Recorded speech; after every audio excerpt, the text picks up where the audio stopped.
जाकर उन्हीं प्रधान जी के यहाँ जा जाए के वही भट्ठा में जौन है ना कोयला झोंक।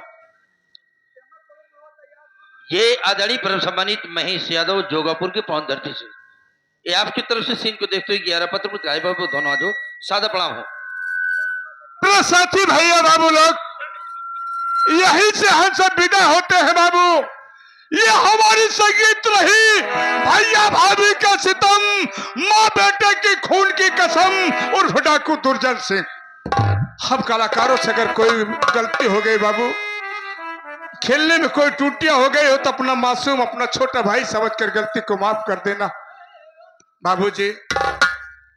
जाते जाते ये पार्टी ये तमाशा आपको सबको मन पसंद आया हो तो हम कलाकारों को, नन्हे मुन्ने कलाकारों को हौसला बुलंद करने के लिए एक बार तालियों से स्वागत कर दे बस बाबू।